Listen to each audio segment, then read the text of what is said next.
Well, the House has now voted to refer him for a contempt of Congress. This is because Mark Meadows refused to come and testify in front of that January 6th committee, despite a subpoena. Now, Mark Meadows did cooperate initially with that January 6th committee by handing over a lot of information through text, through emails, a lot of information to that January 6th committee. But when the January 6th committee decided that they wanted to ask him questions about that information that he handed over, Mark Meadows refused to show up for that testimony, instead suing the January 6th committee to try to determine whether he could actually claim executive privilege, saying that his conversations with the former president, Donald Trump, were protected by that executive privilege. Now that this vote has happened, what happens next? Well,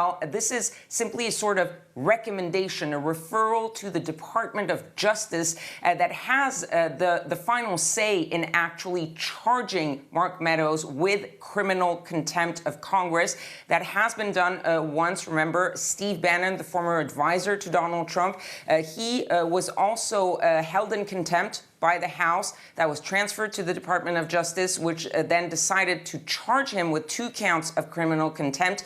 But the goal of the January 6th committee is to show that they will go after these people who refuse to show up for their testimonies. The problem is those Republicans, at least Bannon and Meadows, they're playing the clock, because Bannon, for example, his court date set for July 2022. The Republicans know that the midterms are coming up, and they're counting on the Republicans possibly winning back the House and getting rid of that January 6th committee to not show up for these testimonies and to simply just try to run out the clock.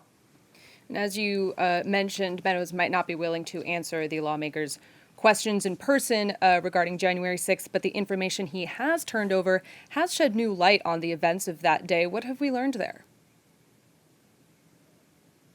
Yes, a lot of texts and emails on 2 very important parts. Some of them were on January 6th specifically. Texts by GOP lawmakers, by Fox News personalities, even by Don Jr., Donald Trump's son.